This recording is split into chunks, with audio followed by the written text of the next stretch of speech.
Well, hello everyone, it's MyYard here. It's 2K19 and it's the $1 million challenge and rules and announcements and everything controversial about it. And it does have controversies, but I will explain as much as I can with the information that I have uncovered. So, the winner. Actually, we'll go back a little few steps. The final four, we had an Aussie, a German, and two Americans, and they did their matches on Access. I didn't know it was Access. They only announced it on the 2K $1 million challenge page. They didn't announce it on Twitter or social media, I don't think, until the actual moment it happened. So great marketing there, guys. You really outdid yourself on that one. And that's just the start of me ranting on. Oh, it's going to get worse, I can assure you. So they did one-on-one elimination matches, and there was no set rules. There was no set rules in terms of conditions on how they were going to do the one-on-one matches. So what happens is someone as Braun Strowman, I think it was the Aussie, does the ring breaker OMG superplex. Now that move in the game for the last 5, 6, 7 years, whatever length it is, it was all the way back in the 360 days and PS3. You would get an instant win if you connect with that OMG moment. It breaks the ring, the match ends, and you get declared the winner of the match. No one said that wasn't a valid way of winning. It was never put in the terms and conditions or anything of that nature. So the judges, of which it is in the rules and conditions, they are allowed to the sponsor, which is 2K technically. They allowed to say they can change the rules as they see fit, and decided to make them restart the match with only a 5-minute time limit, which hopefully didn't go to 5 minutes. Maybe it did. I don't know, because we haven't seen the footage of the match. Up, down, I was apparently going to show highlights. I want to see the full match. I want to break it down and analyse it and tell you what they could have done, what they couldn't have done, because quite frankly, I'm still the best blooming player in the world. Full stop. Yeah, didn't get picked me from a promo. That's fine. I'm not affiliated with 2K or WWE. I stood a chance as anyone for the promo entry that I gave out. But this is where we get into shade. People think it's shady, but unless they can prove he is a current WWE employee, there is nothing shady about it. Former employees were allowed to take part in the tournament. Hell, Stevie Richards could have taken part in the tournament. He would have been accepted as a valid entry. I'm not only saying that because he entered a $1 million challenge from the Perfect Home Game, I think, years ago. I remember seeing that, but his entry wasn't counted. There was again controversy with that as well. Different company, doesn't matter. I'm sidetracking for the point of I don't know. Golden Voice, who won the tournament, was employed by WWE in some capacity, whether as a full employee or an independent contractor licensed out to do announcements for Access over the years. It is on his own YouTube channel, him doing stuff at Access and other things 3-4 years ago. So he has worked for WWE in the past. Now you have to think, in ethical terms, if you were a former employee or contracted out from the company, should you still be eligible? Now, he was eligible unless he has a current contract for WWE before that event, before the as the tournament started, etc., etc. Then definitely couldn't do it. The reason being is, I know Mr. Gunner, who works for WWE Performance Center.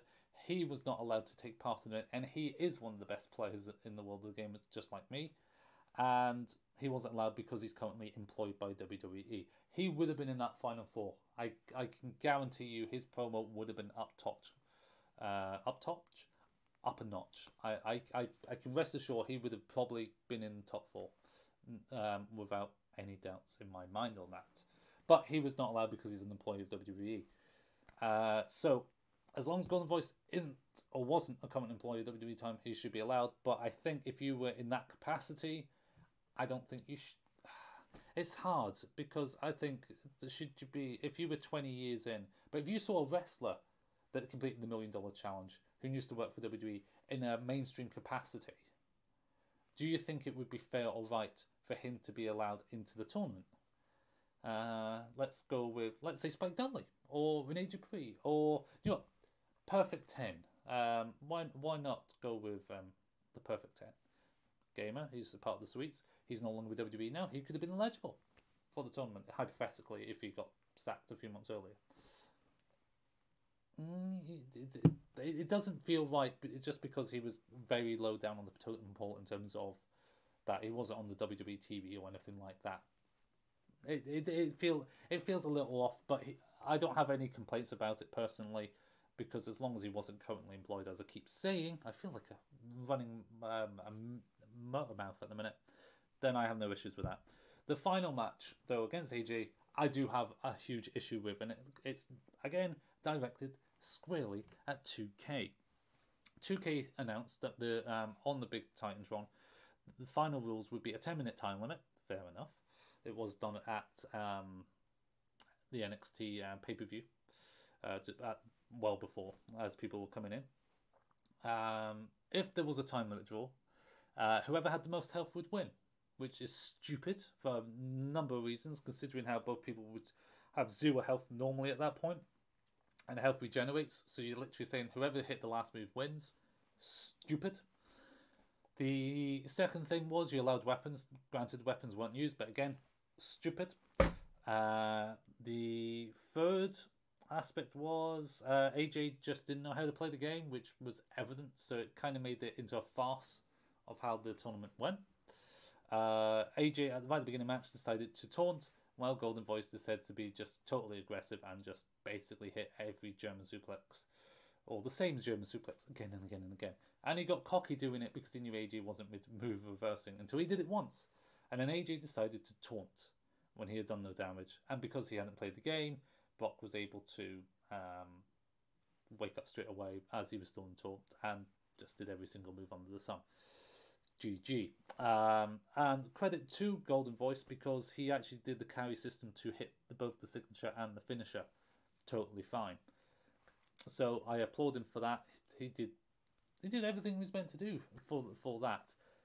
But we are thinking of a legacy, a prestige for this event, and it got ruined. It not just so much Corey Graves calling Mum's Basement on Gamers and stuff like that, which, to be honest, is for, even if it was for like $1,000 or $10,000, to basically down it, to downplay it, is whether it's for banter or for playing a heel, you want to make something that makes a legacy, a prestige, and if you're going to down it before it's even had a chance to get up, then what's the point, you know?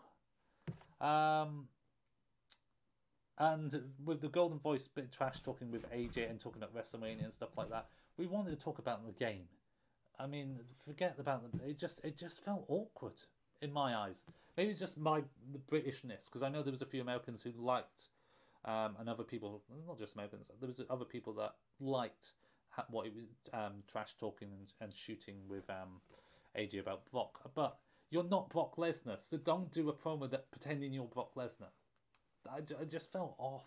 It felt really cheesy in my eyes. Again, that's just my honest opinion about that matter. But we want to talk about a legacy, a prestige, a unity, a union of making 2K games for WWE competitive, making wrestling games competitive, because by God, it can be done. Annoyingly, can't be how I envision it, can't be done on the console version of 2K19. I think it can be modded on PC, and it can potentially be patched by 2K, but I doubt they'll be patched now. So I'm going to show you what I mean. I think to make a competitive, exciting match or tournament aspect for a franchise, you have to make it an Iron Man match. I feel. I think you have to make it... I'll just show you the match options. I think you have to make it Iron Man. I think you have to turn some off, to be honest, because I think it's too skill placed when you focus on one body part more, etc., etc. We could talk about the sub aspects of competitiveness of the game. I think it's cheap. Other people's don't, especially offline. It's not as bad as online. DQ has to be on, no matter what situation it is. False count anywhere should be off, because the count out should be 5. Now, there's a lot of reasons for that. It's for the reversal counters. People run out the ring, get the counts back up, get 2 or possibly even 3 counters sometimes on a 10 count before they get back in the ring. Making it a 5 count means they can't stay out too long. They have to come back in. It just makes it more aggressive all the time. Obviously, turn run-ins off. You make it 10-minute time limit, so it's not too long. And hell, you can make it 5 minutes. And then if you really wanted to do it, you can make it no exiting as well. But I feel like then you're limited to only certain types. I kind of want to be able to fly out the ring if need be, if people are going to run away. The next thing would be you start with one finisher and the health is on low. So right off the bat, you are able to go for a finisher and nail it straight away. And maybe get the pin. Or you save it and use it for other things. Scout the opponent. Strategic aspects of the game. It also means by having it low, no one has resiliency straight away when they get hit by big moves. It's not going to lead into, oh, they've taken 2 bars of damage, but they have resiliency, so now I have to hit 2 finishers, etc. That's the reason for it. But the big thing that the game doesn't have, which it did in the older days, it was available match creator, because I know I did it, is for Iron Man matches, with pinfalls and submissions, you could have last man standing and finisher matches on at the same time. So whenever you hit a finisher, you won a fall. Whenever you did last man standing, any big move, the minigame would come up, so you would get up. This purely is for speed and more aggressive natures. You can't just, when you hit a finisher, decide, oh, I'm just going to taunt and hold back so I can't get pinned, etc., etc. You have to maintain the aggression, because if they could get up within 2 seconds by hitting the bar on the last man standing match, they could. That's the whole point, is aggressive nature for it. They will always get up quicker when it's last man standing. Even if they don't get up, than they would in a pinfall submission match with no health. They will always get up quicker than last man standing. To my knowledge, it's going to be very close to a 10 count to that, but my logic in my head thinks it's true.